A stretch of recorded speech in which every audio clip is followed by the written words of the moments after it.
पता नहीं चली थी। लेकिन ये एक बड़ी बात है कि हमारे यहाँ पर हमारे जो एक ISPR जो होते हैं उन्होंने बकायदा अनाउंस किया कि यार वहाँ से आया मिस फायर हुआ ये। अस्सलाम वालेकुम, नमस्ते, सत श्री अकाल। कैसे हैं आप लोग? उम्मीद करती हूँ ठीक होंगे, खुश होंगे। मैं मज़ीक अली और मेरे साथ हैं तारिक नियाज़ी। अस्सलाम वालेकुम, नमस्ते, सत श्री अकाल। उम्मीद करता हूँ ठीक होंगे, खुश होंगे। दोस्तों जहाँ रहें खुश रहें, माँ बाप का ख्याल करें क्योंकि माँ बाप पे तो सभी कुछ है। आज की हमारी वीडियो है बहुत ही इंटरेस्टिंग वीडियो से स्टार्ट करते हैं अपनी वीडियो को। Let's start. गाइस, तो वीडियो का टाइटल है why China is afraid from अग्नि मिसाइल्स, अग्नि 5 एंड अग्नि 6 UPSC मेन GS3।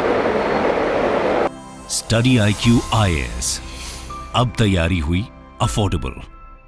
दोस्तों वैसे तो इंडिया में बैलिस्टिक मिसाइल्स पर रिसर्च 1960s में शुरू हुई थी, लेकिन इंडिजिनस मिसाइल इंफ्रास्ट्रक्चर डेवलप करने के ऑब्जेक्टिव से जुलाई 1983 में integrated guided missile development programme यानी कि IGMDP की बुनियाद रखी गई।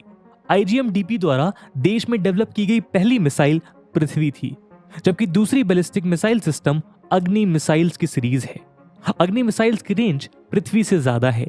इंडिया ने 1989 में अग्नि 1 मिसाइल के साथ अग्नि मिसाइल सीरीज का रिसर्च शुरू किया था। तब से लेकर आज तक अग्नि के 5 वेरिएंट बन चुके हैं और इन सभी की कैपेसिटी अलग अलग है। इंडिया ने जब अपने बैलिस्टिक मिसाइल टेस्टिंग का सफर शुरू किया था तब सिर्फ USA, USSR, चाइना और फ्रांस के पास बैलिस्टिक मिसाइल्स थी, लेकिन आज इस लिस्ट में इंडिया भी बड़ी शान से खड़ा है। दोस्तों आज के डिस्कशन में हम इंडिया के अग्नि मिसाइल्स को और विस्तार से जानेंगे। इस वीडियो के माध्यम से अग्नि के सभी वेरिएंट्स का एनालिसिस करेंगे, साथ ही उनकी कैपेसिटी को भी हम जानेंगे। लेकिन दोस्तों आगे बढ़ने से पहले मैं आपको बताना चाहूंगा कि इस वीडियो की इंपॉर्टेंस UPSC मेंस के पर्सपेक्टिव से काफी ज्यादा है। अग्नि मिसाइल से जुड़े हुए सवाल प्रीलिम्स के साथ साथ मेंस के GS3 के सिक्योरिटी सेक्शन में भी पूछे जा सकते हैं। इसके बारे में हम वीडियो के अंत में और भी बात करेंगे, पर फिलहाल के लिए अपने डिस्कशन को हम आगे बढ़ाते हैं। दोस्तों इंटरप्शन के लिए माफी, पर यह कोई ऐड नहीं है, बस आपसे एक ऐसी इंफॉर्मेशन साझा करनी है जिसकी मदद से हम एजुकेशन को अफोर्डेबल बनाने की तरफ एक इम्पॉर्टेंट कदम उठा रहे हैं। स्टडी IQ ने अपना UPSC pre plus mains live foundation batch start किया है, जिसमें आपको सारा का सारा कंटेंट लाइव दिया जाएगा। 900+ आवर्स का live content, 1-to-1 mentorship, current affairs programmes, prelims के practice questions, mains answer writing practice और भी बहुत कुछ। मात्र 18,999 के डिस्काउंटेड प्राइस पे अगर आप AG live coupon code use करते हैं। दोस्तों अगर आप या फिर आपके दोस्त या भाई बहन कभी भी UPSC का एक सीरियस अटेम्प्ट देना चाहते हैं तो आई डोंट थिंक कि इससे बेहतर मौका फिर कभी मिलेगा।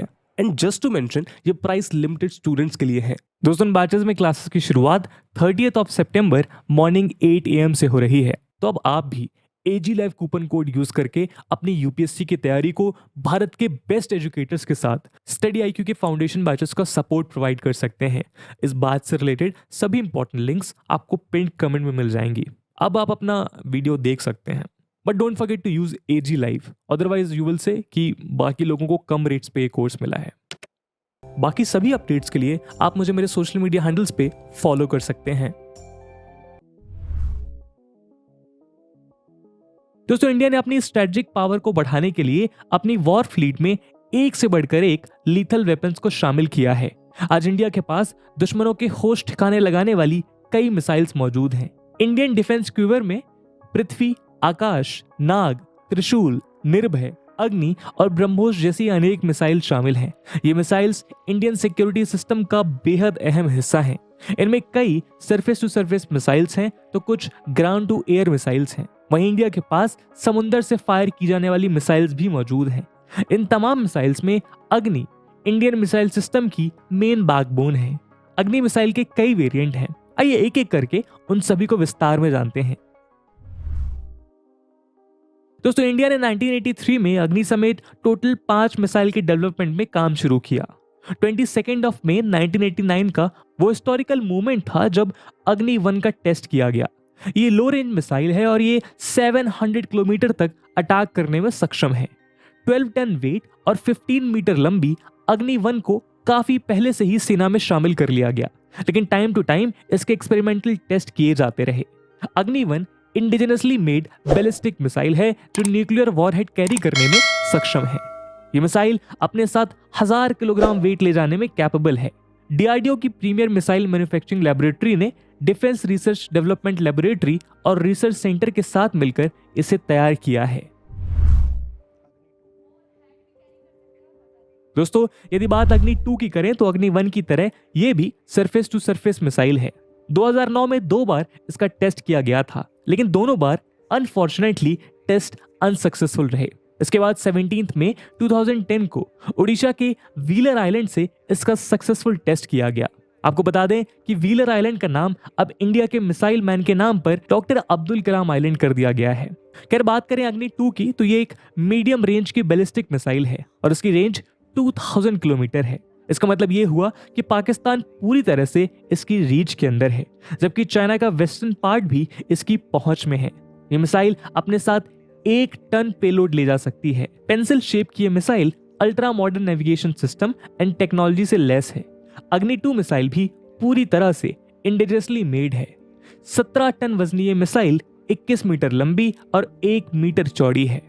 अग्नि 2 को 2004 में ही सेना में शामिल कर लिया गया था, लेकिन तब से लेकर अब तक इसके कई टेस्ट किए जा चुके हैं जो सभी सक्सेसफुल रहे हैं।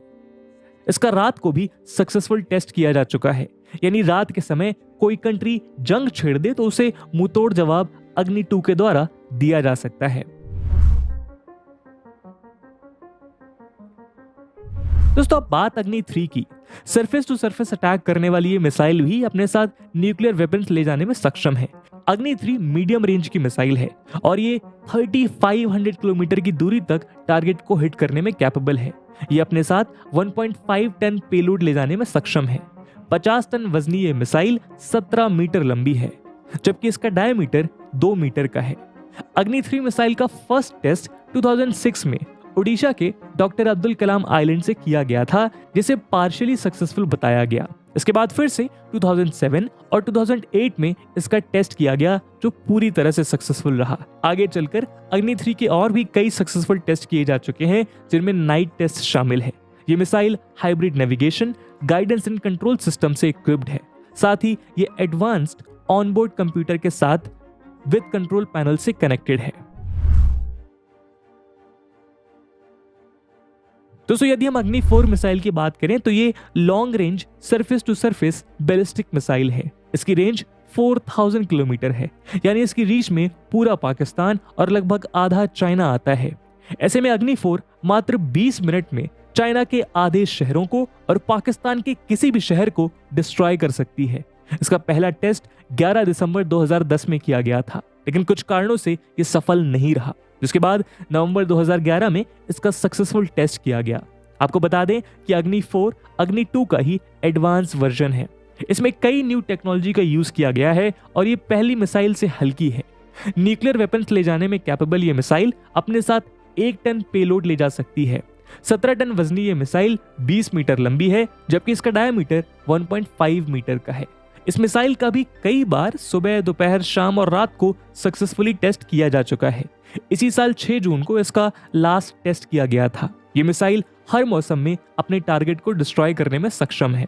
अग्नि 4 अल्ट्रा मॉडर्न टेक्नोलॉजी से लेस है और इसमें 5th जनरेशन के कंप्यूटर लगे हैं। वहीं इसमें लगा रिंग लेजर गायरोस्कोप यानी कि RLG इसकी कैपेसिटी को और भी इनहेंस करता है।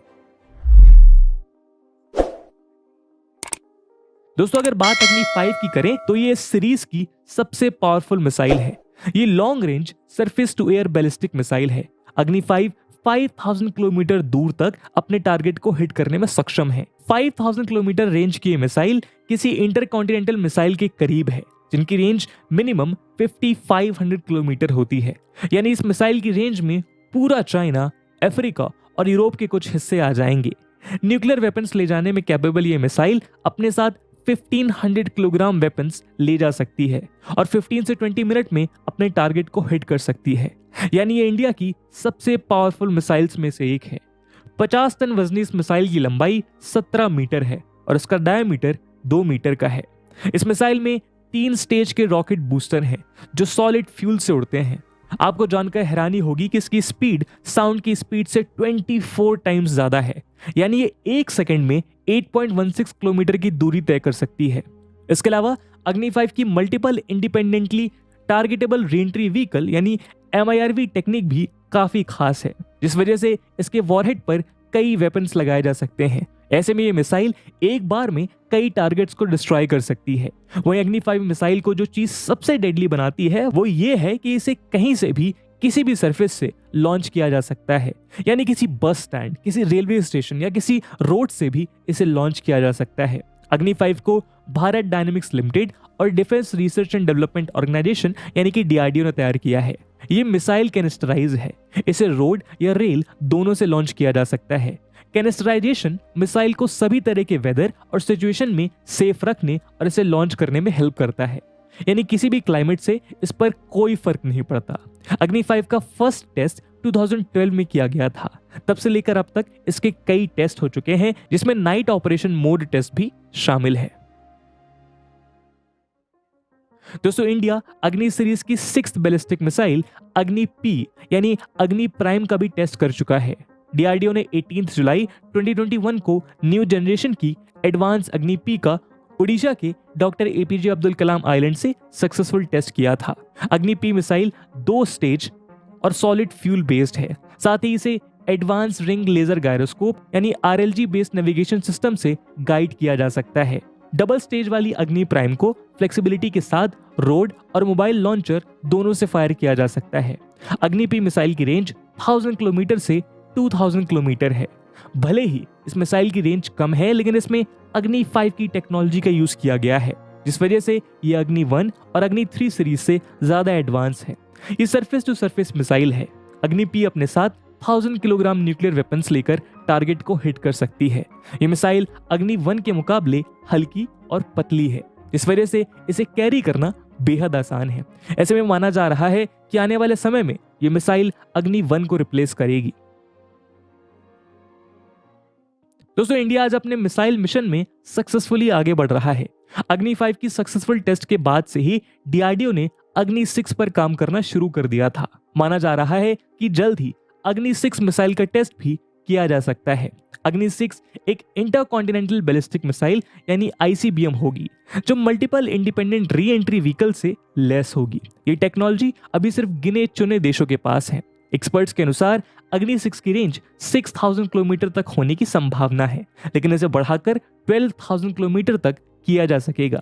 ये न्यू जनरेशन की मिसाइल होगी जो काफी पतली होगी और इसे आसानी से कहीं भी लेकर जाया जा सकेगा। वहीं इसे तुरंत डिप्लॉय भी किया जा सकेगा। इस मिसाइल को सबमरीन से लेकर लैंड बेस्ड लॉन्चर से लॉन्च करना मुमकिन होगा। दोस्तों, इसमें कोई संदेह नहीं है कि इंडिया मिसाइल डेवलपमेंट की दिशा में काफी आगे निकल चुका है। मौजूदा वक्त में हम इंटरकॉन्टिनेंटल मिसाइल क्लब में शामिल हैं। इस क्लब में USA, रशिया, चाइना और फ्रांस जैसे देश मौजूद हैं, लेकिन इंडिया ने भी स्ट्रांगली अपनी प्रेजेंस दर्ज की है। किसी भी देश की आर्मी की ताकत सिर्फ इस बात पर डिपेंड नहीं करती कि उसके पास कितने मॉडर्न वेपन्स हैं, बल्कि इस बात पर भी निर्भर करती है कि वो ऐसे वेपन्स बनाने में कितना सक्षम है। इंडिया ने अपनी सोवरेनिटी हासिल करने के बाद से ही स्ट्रेटजिक पावर को एनहांस किया है, जो उसकी डिफेंस स्ट्रेटजी को भी फुलफिल करते हैं। इंडिया ने साइंस, टेक्नोलॉजी और ह्यूमन रिसोर्स के कॉम्बिनेशन से कई अनोखे सेफगार्ड तैयार किए हैं।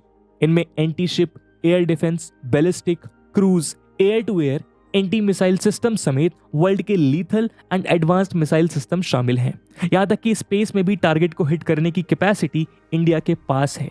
इंडिया ICBM यानी इंटरकॉन्टिनेंटल बैलिस्टिक मिसाइल रखने वाले 7 कंट्रीज में शामिल है। वहीं ABM यानी एंटी बैलिस्टिक मिसाइल सिस्टम रखने वाले 4 देशों की लिस्ट में भी हमारा नाम दर्ज है। इसमें कोई शक नहीं है कि इंडिया एक से बढ़कर एक हथियार बनाने में लगा हुआ है। DRDO इस काम को बखूबी अंजाम दे रहा है। पृथ्वी और अग्नि जैसे मिसाइल उसी का नतीजा है। हालांकि इंडियन डिफेंस मिनिस्ट्री का कहना है कि इंडिया का missile test programme authentic minimum deterrence policy के अकॉर्डिंग ही है, यानी इंडिया इनका इस्तेमाल पहले नहीं करेगा। लेकिन अगर कोई देश इंडिया पर मिसाइल अटैक करेगा तो उसे करारा जवाब दिया जाएगा, या फिर अगर कोई अटैक करने के बारे में सोचेगा भी तो इन मिसाइल्स को as a mode of deterrence use किया जा सकता है। तो दोस्तों, ये थी एक एनालिसिस अग्नि मिसाइल के ऊपर। और जैसे कि मैंने वीडियो के पहले भाग में आपको बताया कि इस वीडियो की इंपॉर्टेंस UPSC मेंस के लिहाज से काफी ज्यादा है, और उसी इंपॉर्टेंस को देखते हुए एक प्रश्न मैं आपके लिए छोड़कर जा रहा हूं, जिसको आपको कमेंट सेक्शन में आंसर करना है। And the question is, how did the Agni missile series prove to be a game changer in Indian defence strategy? Comment. And with this question my friends that's it for the video. I hope आपको video पसंद आई होगी, और अगर पसंद आई है तो अपने दोस्तों के साथ शेयर करना मत भूलिएगा। हम मिलते हैं अगले वीडियो में, तब तक के लिए जय हिंद, जय भारत। जी जनाब। अच्छा, एक वीडियो हमने देखी थी बहुत पहले, जिसमें बल्कि उससे भी पहले मैंने एक वीडियो देखी हुई थी रिएक्शन चैनल से भी पहले, जिसमें बहुत ही डिटेल से एक मौलवी साहब थे, और वो उनका एक यूट्यूब चैनल था, जब मुझे यूट्यूब का दूर दूर तक ख्याल ही नहीं था। तो एक वीडियो मैंने देखी थी, तो उसमें बड़े ही फ़ख्र से बताया जा रहा था पाकिस्तानी मिसाइल्स के बारे में, और पाकिस्तान के पास जो मिसाइल है वो दुनिया में किसी के पास नहीं है। और अभी हम जो मिसाइल्स की रेंज देख रहे हैं, मिसाइल की जो कैपेसिटी देख रहे हैं, इस तरह के मिसाइल सिर्फ 4 देशों में हैं, ठीक है ना, और इसके अलावा कहीं पर भी नहीं है। तो वो वीडियो कहाँ थी, क्या थी, क्यों थी?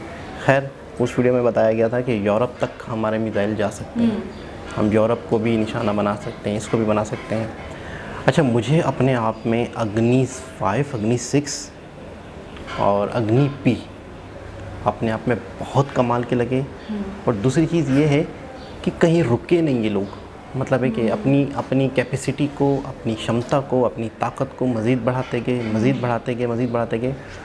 और सबसे खूबसूरत बात जो मुझे लगी, सबसे अच्छी लगी, कि पहल नहीं करनी हमने, यानी जवाब देना है, यानी कि ये जो चीज़ें हैं कहीं पर भी कोई ये ना समझे कि इसका मकसद हमारा अग्रेशन है या मिसयूज़ है, क्योंकि ये वो चीज़ें हैं जो कि इस दुनिया में ना ही होती, किसी के पास भी ना होती। जब एक चीज़ नहीं होती तो वो किसी के पास नहीं होती, तो ना तो वो कोई इस्तेमाल करता, ना कोई उसके अगेंस्ट इस्तेमाल करता। सही। डिफेंस का मतलब यही होता है ना कि सामने वाला मुझ पर वार करेगा तो मैं उस पर वार करूँगा अपने बचाव के लिए। तो डिफेंस वाली बात जब नहीं आती, जब सामने वाले के पास कोई खतरनाक वेपन नहीं होता, इस बात को ऐसे समझ सकते हैं, या इतना ख़तरनाक नहीं होता। हाँ, इतना इस कदर ख़तरनाक नहीं होता। और दूसरी बात ये, मुझे ऐसा लगता है ये शायद इस वक्त की डिमांड है, ठीक है, ये इस वक्त की एक तरीके से रिक्वायरमेंट है, ये कह सकते हैं, क्योंकि हर मुल्क को डिफेंस, उसका स्पेशली उसका डिफेंस जो है वो मजबूत से मजबूत तर होना चाहिए। जब तक आप अपनी बाउंड्रीज़ की हिफाजत नहीं कर पाओगे, जब तक आप अपने मुल्क की हिफाजत नहीं कर पाओगे, तो आप आगे क्या कर पाओगे?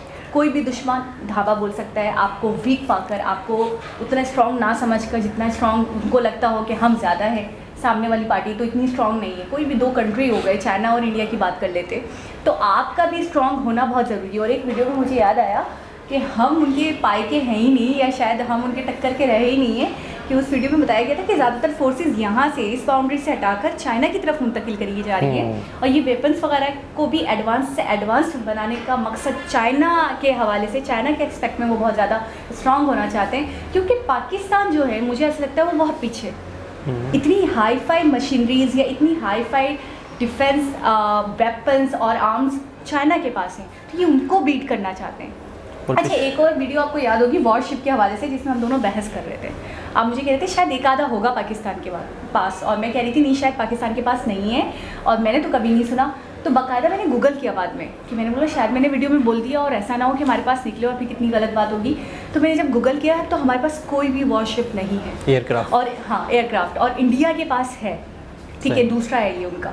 तो फिर मुझे इतनी हैरत हुई कि उनके 2 हो चुके हैं, तीसरे की तैयारी होगी, और हमारे पास एक भी नहीं है अभी तक। बिल्कुल ऐसे ही, और वो ऐसी चीज़ है जिस पे बाकायदा फैसले तब्दील हो सकते हैं, पूरी जंग के फैसले बदल है ना वो। देखें, अभी आखिर में उन्होंने क्वेश्चन भी किया कि आप बताइए कि अग्नि मिसाइल किस तरीके से गेम चेंजर साबित हो सकता है इंडियन आर्मी के लिए। अच्छा, पिछले दिनों एक वीडियो भी बड़ी वायरल हुई थी, और लोगों को समझ नहीं आ रहा था पहले 1-2 दिन तक, तो क्योंकि प्रोजेक्टाइल वाली जो आके गिरा था प्रोजेक्टाइल, हाँ, तो बहुत दिनों तक, तो 1-2 दिन तक तो खबर ही पता नहीं चली थी। लेकिन ये एक बड़ी बात है कि हमारे यहाँ पर हमारे जो एक ISPR जो होते हैं, उन्होंने बकायदा अनाउंस किया कि यार वहाँ से आया, मिस फायर हुआ ये, तो ये भी एक बड़ी बात है मानना। और दूसरी चीज़ ये कि किसी भी देश का मिसाइल एक तरह से वो टेस्ट ही हो गया, टेस्ट ही हो रहा था। और एक वीडियो में तो उन्होंने कहा भी कि हम ऐसे ही मतलब चेक कर रहे थे हालात, कहाँ जाता है, क्या है, कैसे है। तो उसके अंदर वो थोड़ा सा फिरकी लेते हुए कह रहे थे बस हम चेक कर रहे थे, कोई ऐसा मसला नहीं था, हमने ऐसा हमला नहीं किया था या धावा नहीं बोला था, तो बस वो थोड़ी सी चीज़ ले रहे थे, हम बैठ गए।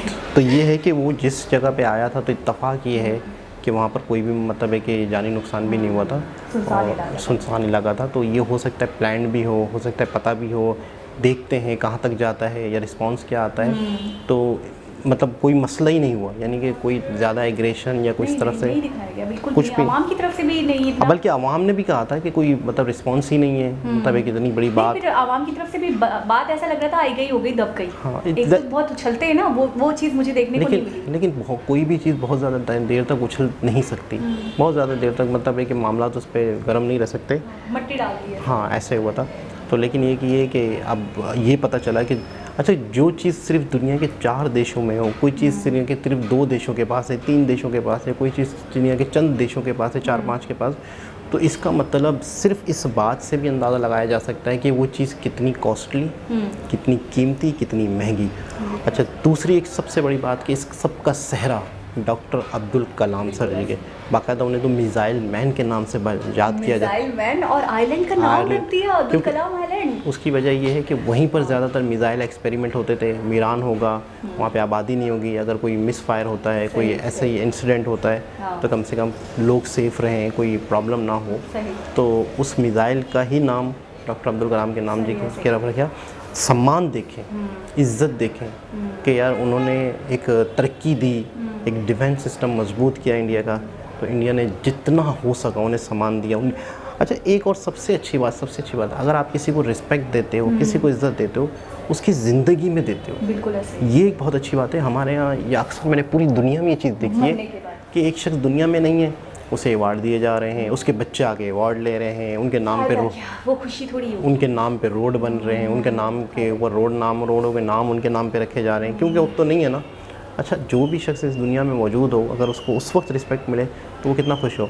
डॉक्टर अब्दुल कलाम जी को प्रेसिडेंट बना दिया गया, ठीक है ना, उन्हें वो रिस्पेक्ट उनकी ज़िंदगी में ही मिली, फिर मरने के बाद भी उन्हें उस तरीके से एक ताज़ीम दी गई, रिस्पेक्ट दी। हमने एक वीडियो देखी थी डॉक्टर विवेक बिंद्रा की कि उसके अंदर उन्होंने बताया था कि वो जब नाकाम होते थे तब भी उनको अप्रिशिएट किया जाता था। बड़ी बात। आपने इसमें भी देखा कि अग्नि मिसाइल का जो एक्सपेरिमेंट हुआ, तो पहली जब 2 टेस्ट हुए, पहले 2 टेस्ट तो वो अनसक्सेसफुल हो गए, उसके बाद 2010 में जाकर ये लोग कामयाब हुए।